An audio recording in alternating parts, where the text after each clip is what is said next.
A atração a seguir é recomendada para todas as idades.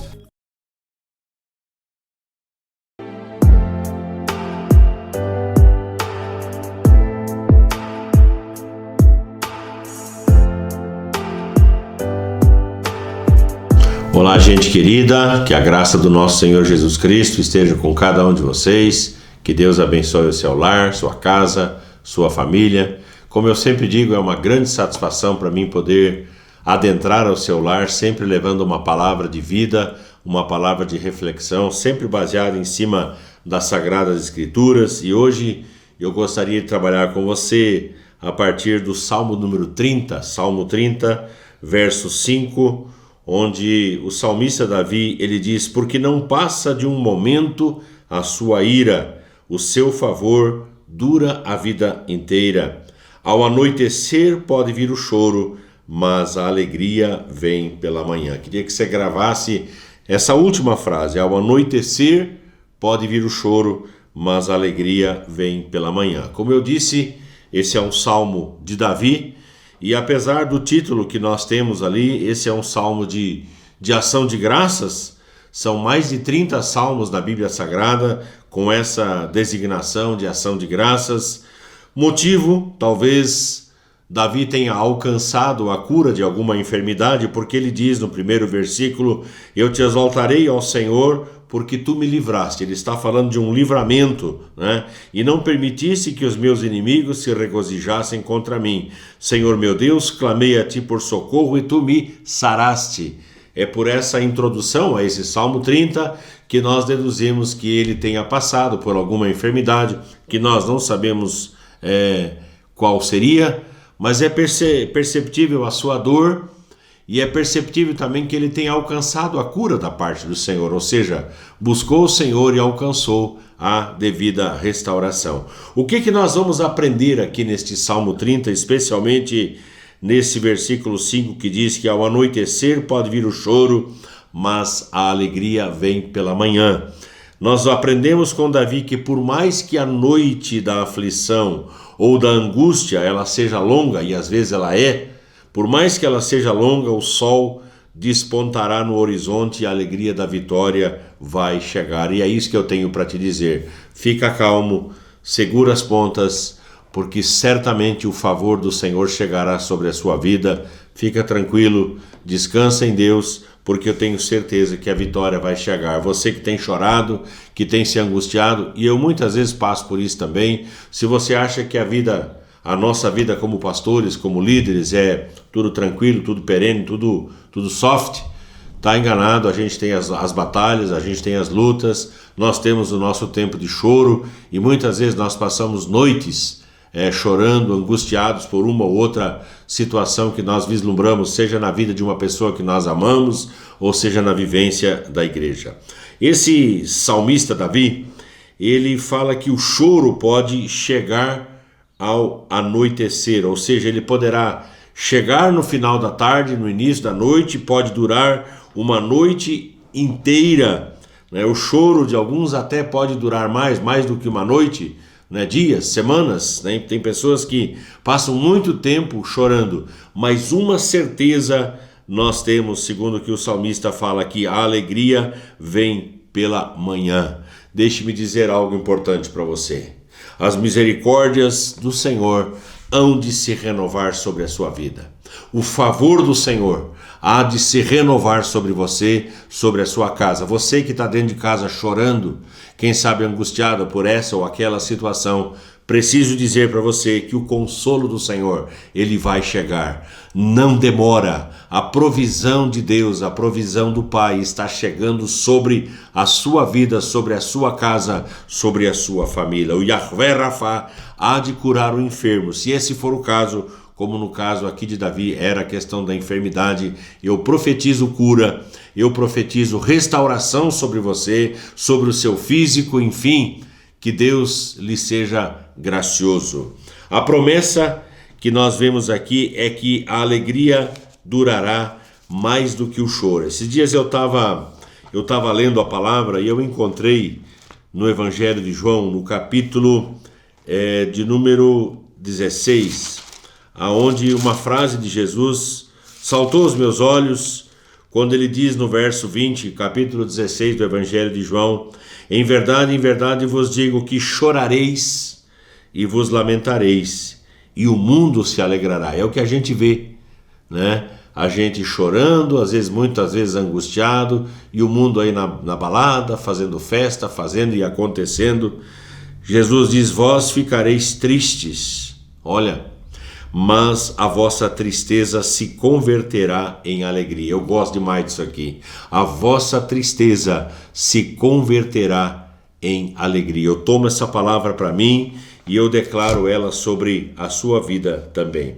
Algumas pessoas que nós conhecemos na Bíblia que passaram por um momento de choro, mas que alcançaram a restauração.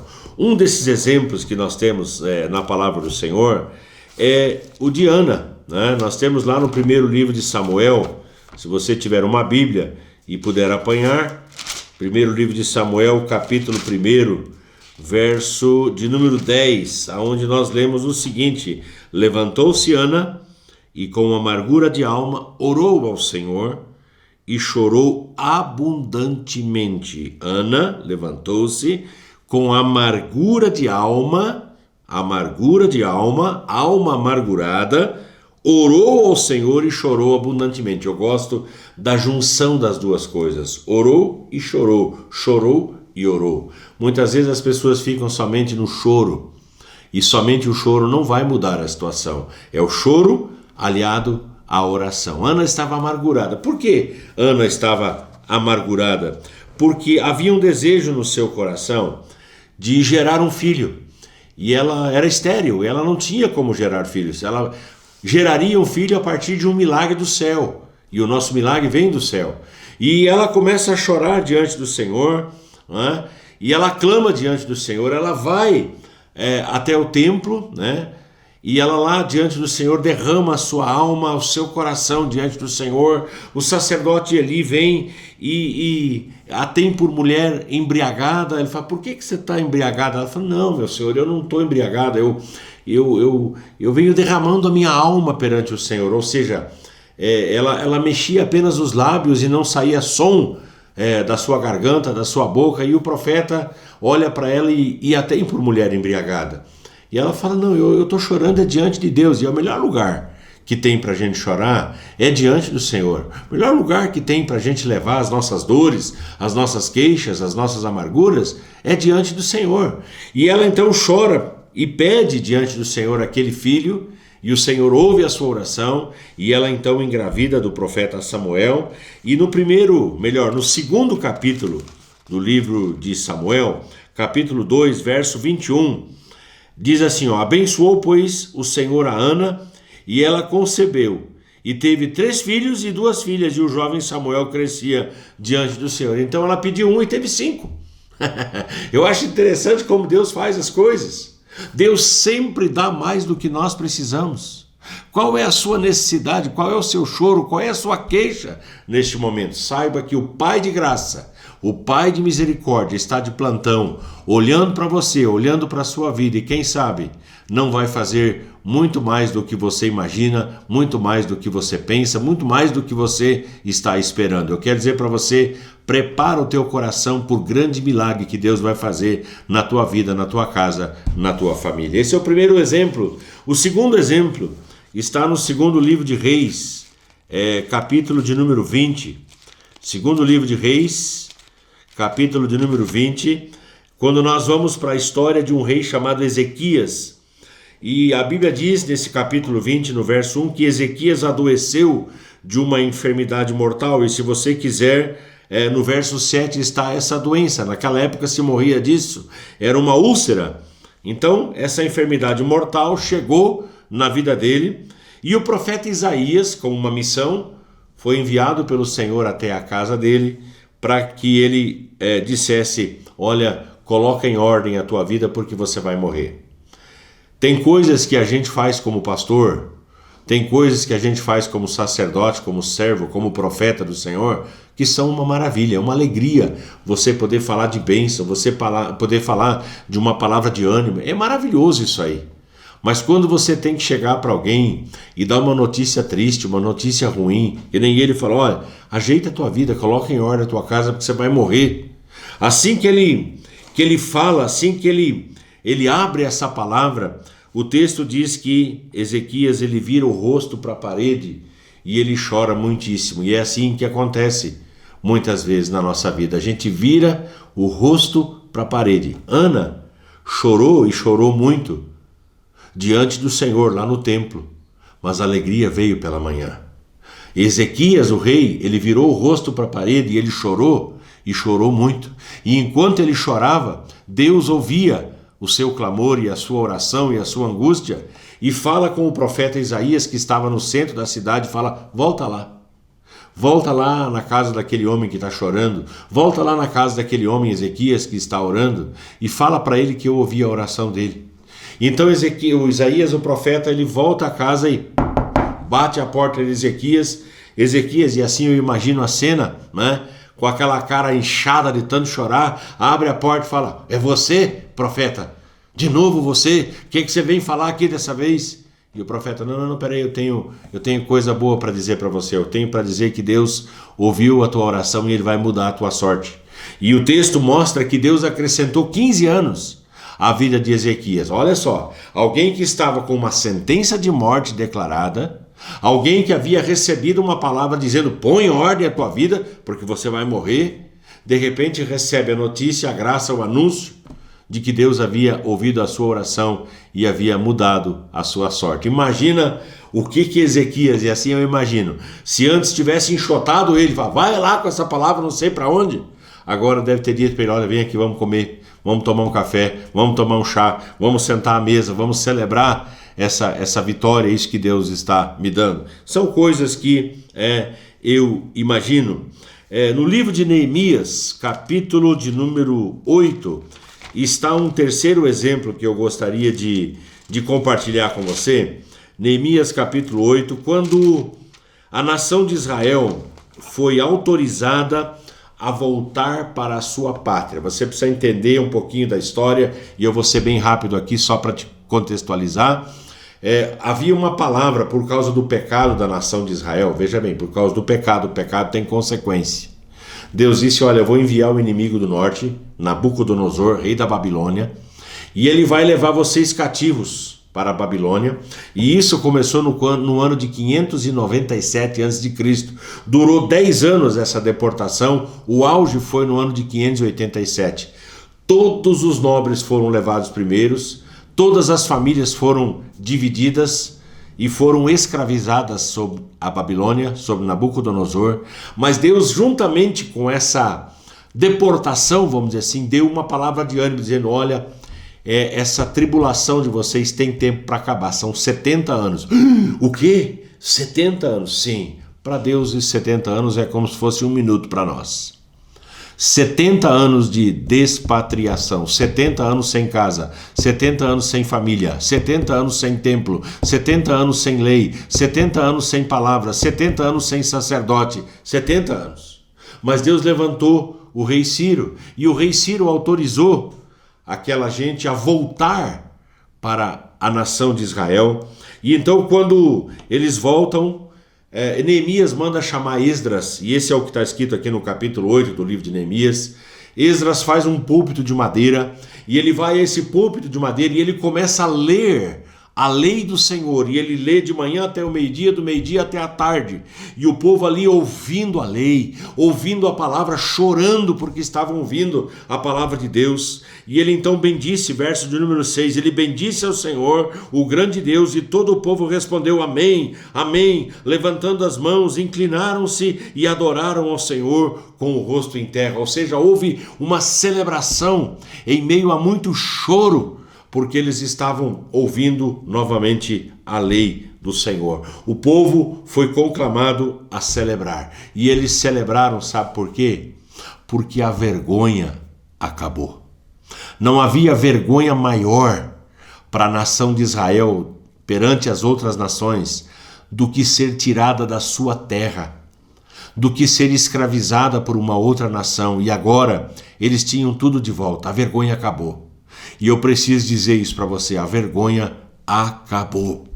Guarda isso, coloca isso no teu coração de alguma maneira. A vergonha acabou. Nós sabemos que o tempo de humilhação é um tempo que está limitado. Ele vem limitado. Nós hoje temos a palavra. Nós hoje temos o motivo para celebrarmos a palavra do Senhor no nosso meio. Nós temos o motivo para sermos a igreja do Senhor Jesus e nos reunirmos como igreja barulhenta, como igreja celebrativa. Nós somos a igreja do Senhor, nós somos o povo de Deus, o povo escolhido. E segundo a profecia de Isaías 61, verso 7, em vez da vergonha, nós vamos ter dupla honra e perpétua alegria. E eu queria que de alguma maneira você gravasse essa frase. Esse programa vai ficar gravado e daqui a um tempo eu quero voltar a esse programa, porque nós temos uma crise anunciada nesse nosso Brasil. Nós temos uma catástrofe anunciada por conta de um governo insensível, por conta de um governo corrupto. Nós temos uma crise anunciada, mas eu preciso dizer para você que essa crise anunciada, ela tem um tempo para acabar. E a nossa alegria, ela vai ser tão grande, que nós não vamos conseguir segurar a igreja dentro dos templos. A igreja vai para a rua, a igreja vai para as praças, a igreja vai estar lá fora, pulando, celebrando a vitória que Deus vai nos dar. Escreva, guarde isso de alguma maneira. Deus vai nos honrar como seu povo, Deus vai nos honrar como igreja. Ao invés da vergonha, nós vamos ter dupla honra. É promessa da palavra, é promessa do Senhor. Deus não falha, Ele não mente, Ele não engana, Ele não ludibria. Então eu quero que você receba essa palavra em nome do Senhor Jesus. A palavra liberada restaurou o ânimo. A palavra liberada diria que aquele choro, tanto que seja na vida de Ana, na vida de Ezequias, como na nação de Israel, teria um tempo de começo, mas um tempo para acabar. E isso é o que me consola, isso é aquilo que me conforta. A alegria dos ímpios, ela é momentânea.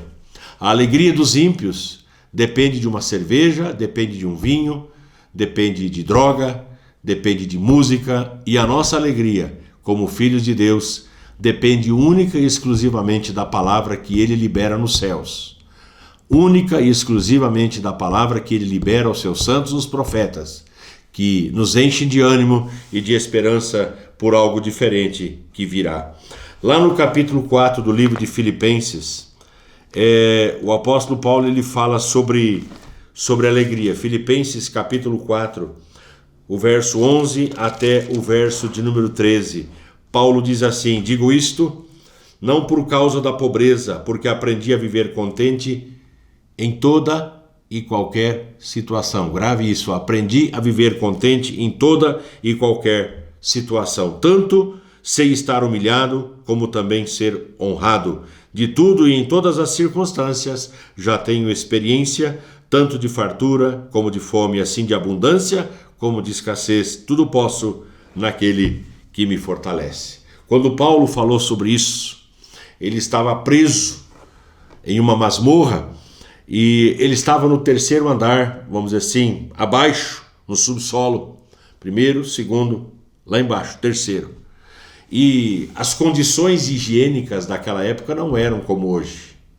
Isso significa que aquele primeiro que faria as suas necessidades fisiológicas caía em cima daquele que estava no segundo plano e assim aquele lá embaixo. Lá embaixo era o pior lugar, era o lugar mais fétido para se estar. E lá naquele lugar fétido, o apóstolo Paulo, ele disse: tudo posso naquele que me fortalece. Fé, coragem. Capítulo 4, verso 4, o apóstolo Paulo, ele disse: alegrai-vos sempre no Senhor. Outra vez vos digo, alegrai-vos. Ele fala de alegria quando estava preso. Ele fala de alegria quando ele estava no pior contexto possível de nós imaginarmos. E ele ordena: sejam alegres. Alegrem-se independentemente da situação em que vocês estejam vivendo. Está ruim? Espera que vai melhorar. Espera em Deus, confia nele. Entrega a tua vida, a tua casa, a tua família, as tuas lutas. Coloca tudo nas mãos do Senhor. Ele é fiel. Guarda isso. Vamos orar em nome de Jesus. Meu Pai querido, eu quero te dar graças por essa programação, te dar graças por poder chegar aqui e falar tão abertamente, tão livremente da Bíblia Sagrada, de uma palavra, de algumas passagens, de alguns exemplos, como o exemplo de Ana, como o exemplo de Ezequias, o exemplo da nação de Israel, que foram consolados e confortados pela presença do Senhor, que receberam uma palavra de ânimo, uma palavra profética, uma palavra de restauração, que é tudo aquilo que a tua igreja, que é tudo aquilo que o teu povo, independentemente da sua confissão religiosa, tudo aquilo que o teu povo espera e precisa receber é uma palavra de ânimo que venha da tua parte. E eu oro neste momento para que nessa casa, aonde o choro tem estado, eu oro para que a alegria possa vir pela manhã. Eu oro para que a esperança possa raiar. Eu oro para que a bondade do Senhor, a misericórdia do Senhor possa estar nessa casa, nessa família, e aquilo que é choro possa ser transformado em festa, em celebração, como houve na nação de Israel, quando saíram da escravidão sob Nabucodonosor, na Babilônia. Eu oro para que a tua igreja saiba celebrar e festejar as vitórias do Senhor. Oro assim, em nome de Jesus, para a glória de Deus Pai. Amém e amém. Gente amada, gente querida, Deus abençoe sua casa, sua vida, sua família. Fiquem todos na paz do Senhor.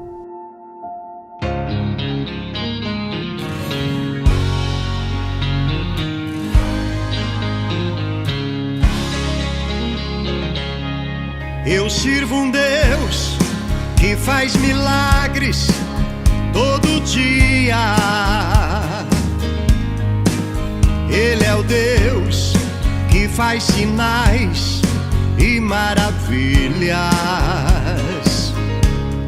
Só Ele é Deus sobre a terra e o céu. Ele é grande, Ele é bom e fiel. Ele me deu todo o amor do céu, tão divino. Seu Filho Jesus, que naquela cruz mudou meu destino. Quando eu pensei estar só, não estava, porque o meu Deus me acompanhava. Ele é o que eu preciso todos os dias. Ele é a verdade, estou seguro, pois Ele não muda, não tem variação. Esse é o Deus que eu tenho comigo no meu coração.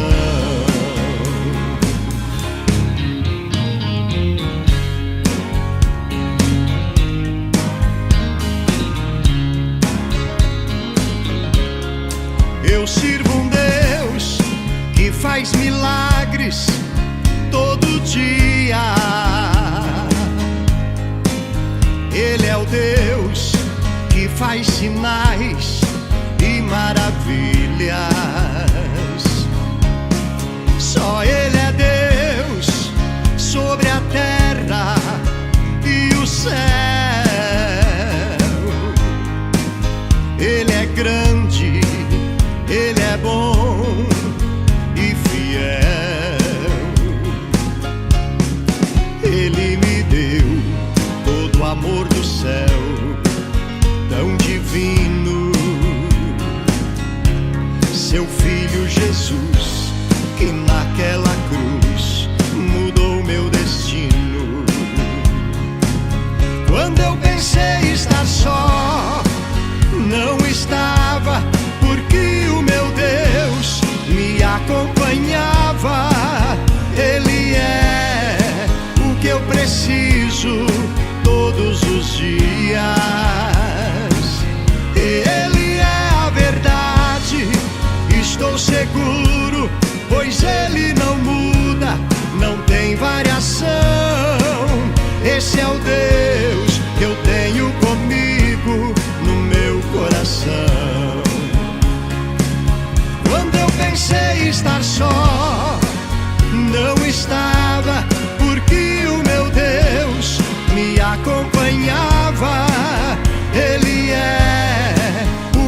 preciso todos os dias.